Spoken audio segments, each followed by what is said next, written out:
Hey everybody, this is RighteousFreed. Today I'm going to be doing a video on SP Sigma. I'm going to give a little guide before he's released. I feel he's really going to stir up the meta. You're probably going to see him definitely within at least the second week of playoffs because of how great he is and how he's going to change the meta, especially because you won't be able to build Hilda up most likely before he gets released. So, with that said, SP Sigma is an assassin. He's probably going to be the best assassin right next to Zerida, the king and queen right there, for the foreseeable future. Just going to drop right into his talent, and I want to give a big thanks to Langrisser for all the work that they do on this website. This is pretty amazing and a great tool to help with the game. His talent is going to be Will of the Transcender. When entering battle, attack goes up by 5, 8, 11, and 15% at max star ranks from 3, 4, 5, and 6.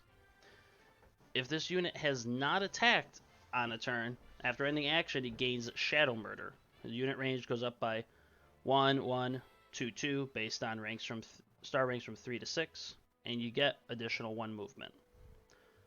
So this will make...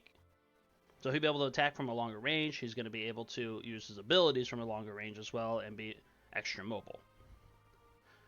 After actively attacking, you remove Shadow Murder and gain physical damage taken minus 30%. It lasts 1 turn, and Shadow Murder cannot be dispelled. Really powerful. This is going to work with his 2 new abilities. This is going to make him able to just kill anybody as long as Hilda isn't on the field. You're also going to be able to, just like Omega does from 3 range, pierce guard and kill somebody, though Sigma's going to have a bit of an easier time doing that. Now, before we get into his new abilities, we're going to go over his 3 costs real quick. It's a 2-parter that transforms. Ranger's Eye. Active use inflicts a target with Ranger's Mark. Damage taken from Sigma plus 15% cannot be immunized or dispelled. Duration ends when Sigma deals damage to target with Ranger's Mark. After using it, it becomes Windseer Strike. Right here, target. It has a range of 4. Ranger's Eye has it can target at anybody on the map anywhere, so there's no limitation. Windseer Strike has a range of 4. Targets in a straight line only. Attacks a single enemy, dealing 1.5 damage. Effective against fire. After use, the skill becomes Ranger's Eye again. So, pretty strong right there. He's going to be getting a lot of extra attack with his talent, going up to 15% at max rank, so he's definitely going to have a lot of power right there.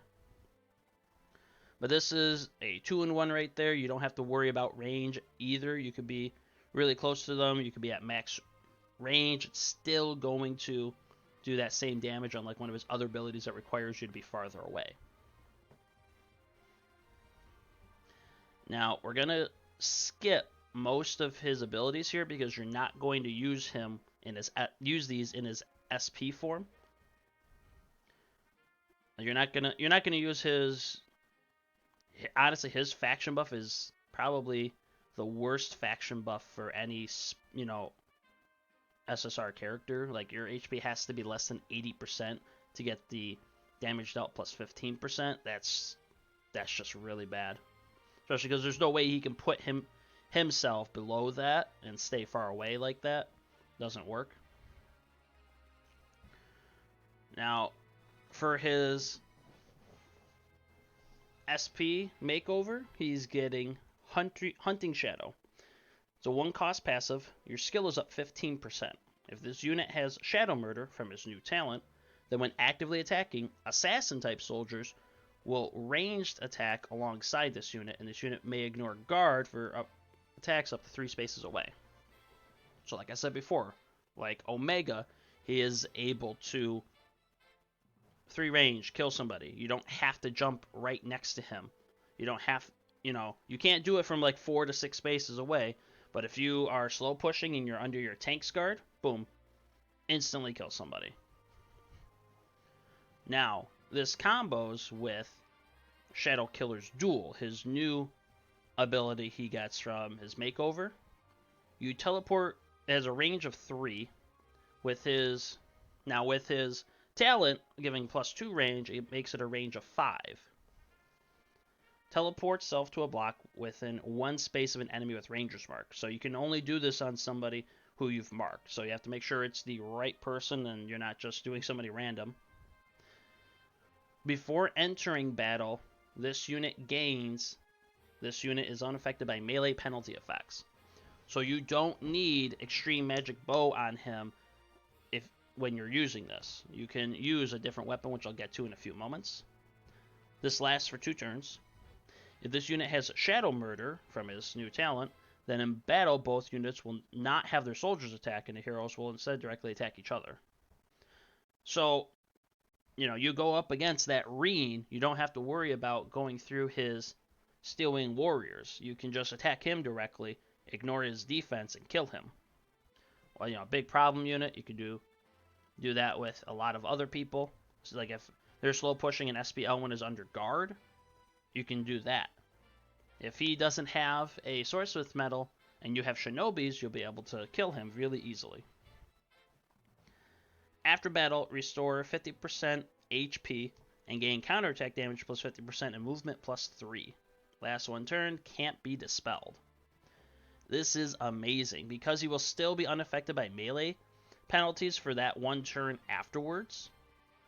People are going to be like, I need to attack him to kill him, otherwise he's going to run away to safety and then reset up again. Or I might die if I attack him. This is what makes him really dangerous because he's an assassin and he can do that. If he has all of his soldiers, he's going to get off some attacks beforehand. You're not going to be able to just kill him in 1 strike, and he's going to be at almost full health because the soldiers never attack using this. So you can feel free to just jump right into the enemy, kill one of their DPS. They only have 1 left. Even if they're ranged, you are 2 range, so you can just kill them. He's going to be a first pick, first ban, even more so than Elwyn because he can just kill anybody, and then you have to be like, can I kill him, or have I just lost because I let him through? If you don't bring almost no one has it, but like, you might need to bring a hard stun, like Rout, Shield Bash, Sleep on Bozil. You're going to have to do that in order to just make sure that he can't do anything. It's a very, very amazing ability right here. Now, you're going to need to bring assassin soldiers in order to pierce the guard, though, because you can't just bring any unit in there and then attack them. Like, you're not going to be bringing Cyborg Vessel anymore like you did with the old Sigma, because that was what he needed to attack from long range, because that was the shtick that original Sigma used. I can attack you from long range, you can't get to me. This time, he just needs assassins, which leads us to the soldiers. I'm going to go back up here. In his SP class, he gains Faceless, a new soldier. Go right over here. Where is it? Right here. It's similar to Bandit. All stats plus 30%. Attack and critical rate plus 15%, but before entering battle, cause enemy to have a plus 50% chance of being critically hit. So, like, bandits just have plus 30% crit rate. I believe this applies a debuff to that. So, it's a little odd how they do that, because like, they're basically the same, but it's limited to like who you can use. Like if we, hold on, where is he? Their attack is 40. Their attack is 43. They are slightly stronger there, so that's going to be one of the reasons to use them, and that's why they did it this way. But, like, they have less health than bandits. Bandits have less magic defense. So, you're either going to be using... You can only use Faceless on SP Sigma, or Sigma in general. Or you can use... We're just going to get rid of bandits. You can use shinobi. I am probably going to be building up shinobi because I almost have them built up anyways. Critical rate plus 30%. After scoring a critical hit at max rank, deal 20% of enemy's HP as fixed damage. If they don't have swordsmith metal, and you leave them at, like, 1 health or something, and you crit, bam. With how high your skill's going to be, you're not going to have to worry about not getting that crit. So, super strong right there with him. Now, he has equivalent attack to the Faceless. He doesn't get an attack boost, but that extra fixed damage can mean the difference. He also has same HP, but slightly less defense, or magic defense. But these units are still good. If you already have these built up, you might want to use these instead, unless you're running into a lot of swordsmith metals. Do great work with other units as well that you have built up, and they will allow you to pierce guard. Let's see. Now, there is the Cyborg Vessels that you can use on him as well. They will attack from long range, so you can do that as well, but they don't get an attack boost and they can't pierce guard. He's basically going to be a thing of the past. If you don't have Cyborg built up, don't waste your resources. Just put everything into Faceless and or Shinobi, depending on if you want to have that flexibility. Like, if you know they're going to have a lot of fixed damage immunity, go with Faceless just for the extra attack. So basically, he's really limited in his class to his soldier choice in order to pierce guard, but at the same time, it doesn't matter. As long as you have one of them, they're going to do the job, and you're going to kill everybody you need. Your basic skill stance is going to be your 3C, Rangers, Eye/Windseer Strike, and then Hunting Shadow and Shadow Killer's Duel. These 3 abilities give you the option to attack from a maximum of 6 range, 3 range to pierce guard, or jump right into the middle to pierce guard and get to the target you need to. So, like for example, if a Landius got through, it reduces your range damage. So you can just jump right in and attack him in melee range, so it doesn't reduce it. Still pierce guard. You might have a lower crit rate, but if you're just attacking the hero directly with this, you might still kill him anyways. Which leads us to his exclusive equipment, Precision Scope, or Saiyan Scouter. They totally didn't just, copy Dragon Ball Z, but hey, just shows how much they love it. At the end, it gives you plus 5% HP. At the end of an action, have a 25% chance to gain attack int plus 20%. Last 4 turns. This is not a unique buff. This is, just like, it's similar to, like, the faction buff, just 20% attack int, so you can't stack it with another faction buff. If it was unique, you could get to insane attack, but I guess they didn't want us to do that. This is going to be his best personal equipment to have just because of this. Like, this allows him to be played in any box. You don't need to have a faction buff in order to make him useful. Like, if you're not playing Landius anymore, and you only have Zerida the faction buff because you're also not playing Matthew because he is a protagonist, this will be great. This can keep him constantly high attack and ready to kill. The only problem, it's a 25% chance, so you can't always rely on it. When you get it, it makes you want to jump in, but you need to remember to balance that out and make sure that you are, you're in the right position to do that and won't die. Now we're just going to bring this over here. For Sigma, his best equipment set is going to look something like this. Crystal Stinger, if you have it, which I was lucky to get one. You want this, need this, it's the best. You don't need Extreme Magic Bow, as I said before, because of his Killing Shadow. You'll be able to, it ignores melee penalty for 2 turns. With Crystal Stinger, crit and crit damage is increased by 10% at max rank. If your skill is higher than the enemy's skill before battle, you ignore at max rank 20% of the enemy's defense in battle. This can make him able to kill jugglers, because You'll attack him directly, and he won't have 20% of his defense. He won't be as tanky as he used to be. You'll ignore those lobsters. They won't, or golems, they won't absorb anything. This is the best weapon. If you don't have Crystal Stinger, one of the other options that you have is Hydra Bow. Because before attacking, at max rank, it's a 50% chance to reduce the enemy's damage dealt by 20%. So that's always an option. You can put Extreme Magic Bow on him if you want to get, if you don't have Hydra Bow for some reason, or Crystal Stinger, and you just need, more attack and damage. That is always an option. There is no reason to use Uller's Bow because of your already insane range. It won't matter. Don't bother with it. The other daggers are not good for him. Like, if you have a dagger, and that's all you don't have any of these at all, not even a Hydra Bow, then you can use one. Like, Wingcutter Dagger is okay, but I would not put much stock into it. I would just try to get a Hydra Bow ASAP at a bare minimum. For armor, Last Rites. Last Rites is just the best. Anybody who can wear it. You go to 1v1 them. You jump right in. You're at full health. You are not going to die with Last Rites on.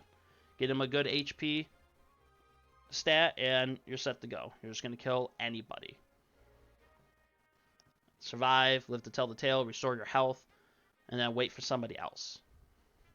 If you don't have Last Rites, other options do include Assault Suit for when attacking. Your defense and magic defense get increased and you get some extra HP.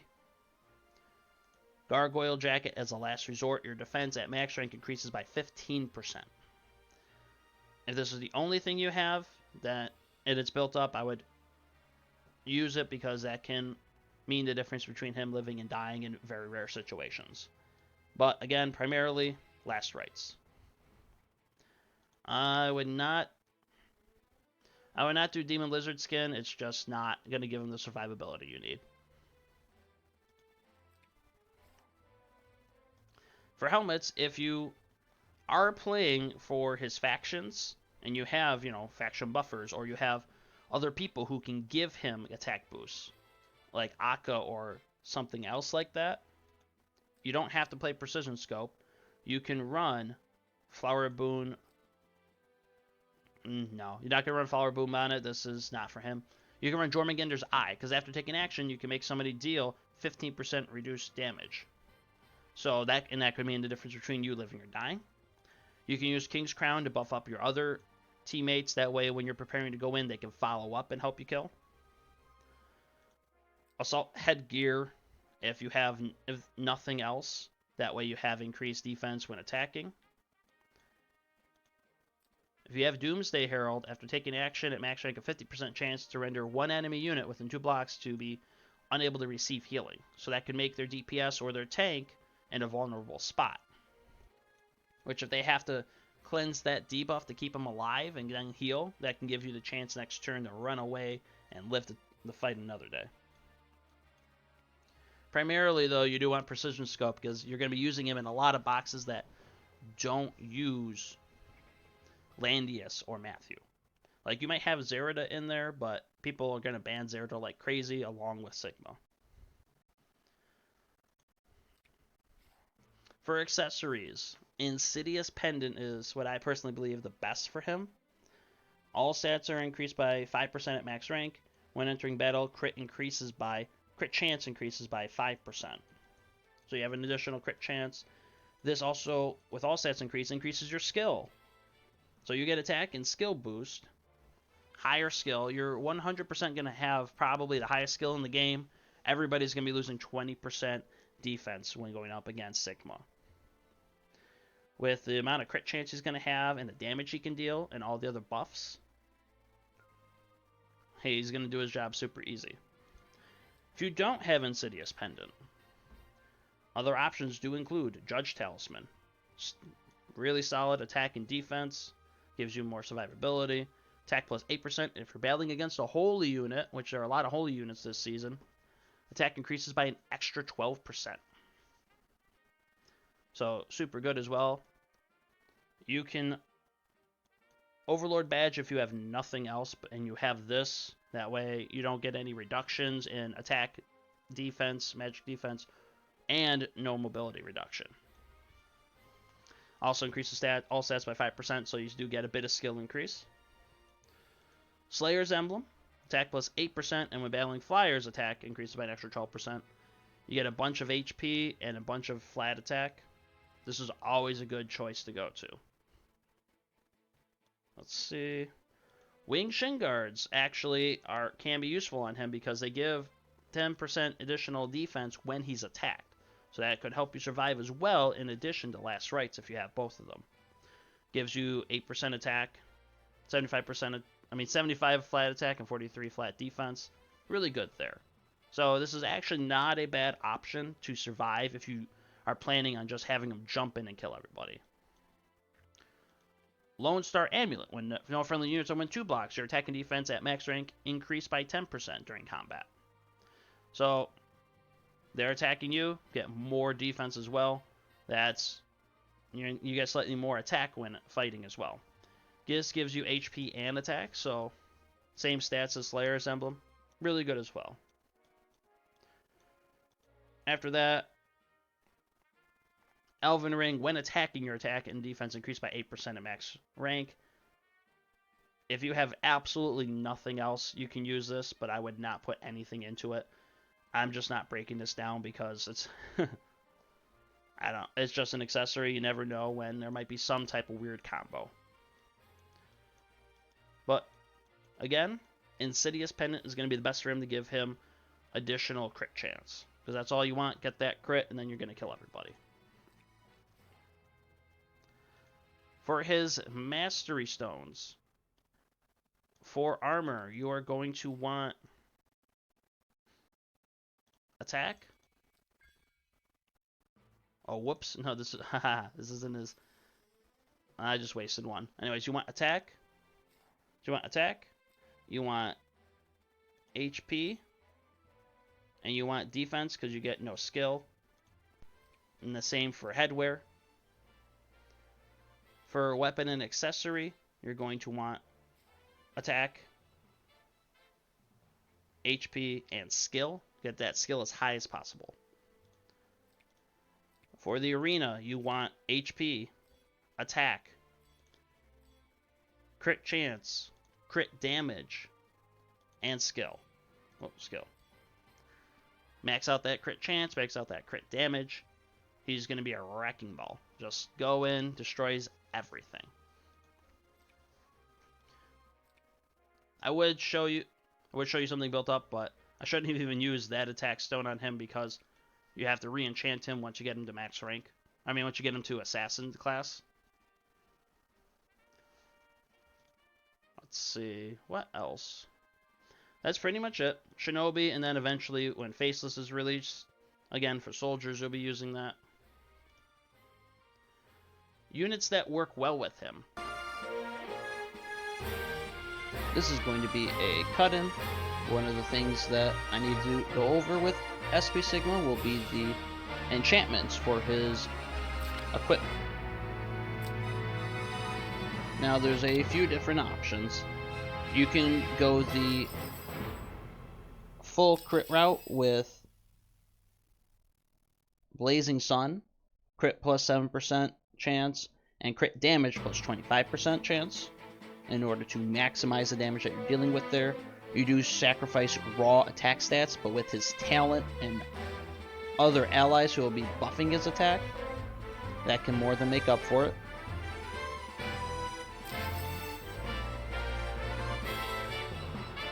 You can do Meteor, where if they're above 60%, because you're going to try to be assassinating people. All damage dealt after ending battle is 20% increased, so if you don't get a crit, you don't have to worry about that too much. There is Rough Sea. Attack and int plus 5%, and when attacking, your attack increases by 10% and you take 15% reduced damage. So this can help deal tons of additional damage and give you survivability.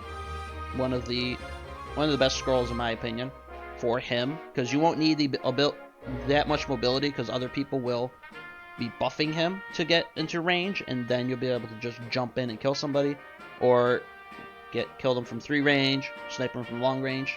This, in my opinion, is going to be the best for him, because you don't have to worry about getting crits if you, for some reason, don't, or they get somebody who can reduce it. Or you can do Breeze. Always a great option, attacking it plus 5%. All damage dealt increased by 10%, and after taking action, 30% chance to increase mobility by 2. Last 1 turn. Always a great option there. Always going to be able to get in, kill everybody, and then maneuver out afterwards. So, my opinion, I'm going to probably enchant him with Rough Sea, since you'll be able to port in and just kill somebody. Maximize the raw power he has, and then reduce the damage taken so he can counter kill on the next turn. Alright, and then this will be the end of this part, going back into the normal recording.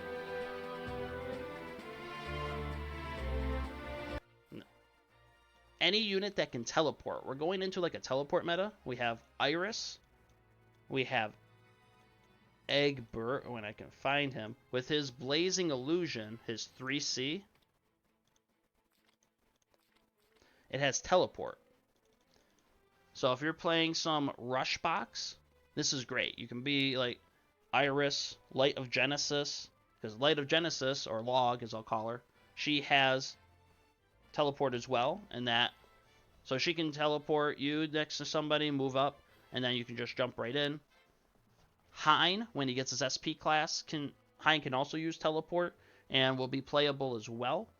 So we are going into a meta, we can have 4 people with teleport. Iris is the best teleport because her Legardin de Iris gives you 20% additional damage and takes 20% less damage for 2 turns. You can put a Juggler plushie on her and make it 3 turns, so that's always helpful. Let's see, where's Log? She's higher up. Yeah. I haven't unlocked it yet, but as I said, she has teleport as well. You can move her up, teleport Sigma next to her, and then she can get another attack, so you can combo with them. That way, and then they can follow up. There it is. Bam. Luna is good. Luna's Wind God Realm will give him, 2 free mobility spaces. Akka is great, gives him plus 30% attack in and 2 mobility. You can also, if he kills somebody, you can then use the Wolf for Bestial Outbreak in order to act again, move him, and then he can long distance snipe somebody. D-Lit can give him a little bit of extra mobility. And of course, Zerida with her faction buff. After he kills somebody, he can then retreat 2 squares, and he'll have the ability to recover even more HP, so he'll be at full HP no matter what. If you get Zerida and Sigma on the same team, I don't know what your opponent's doing, but they've basically already given up.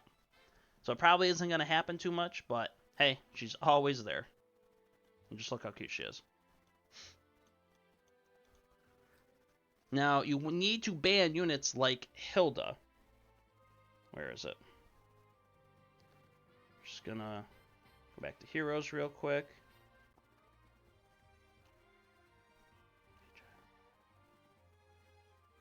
Because Hilda right here, when one ally is attacked in battle within 2 or 3 blocks, then that attack unit is prevented from scoring critical hits for this attack.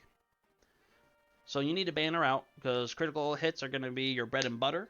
You cannot deal with her. She will shut you down. The unit might survive because they might have last rights or just a bunch of defense. Cannot deal with that. Get her out of the picture. You want to ban Landius as well.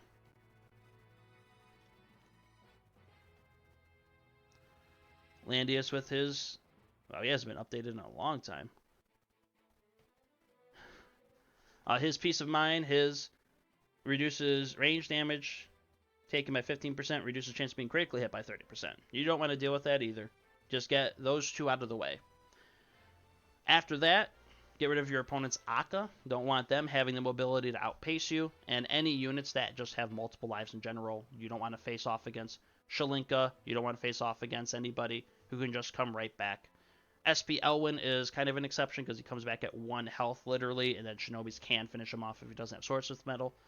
But you kind of want to get rid of him as well so you don't have to deal with his unbelievable mobility with unicorns.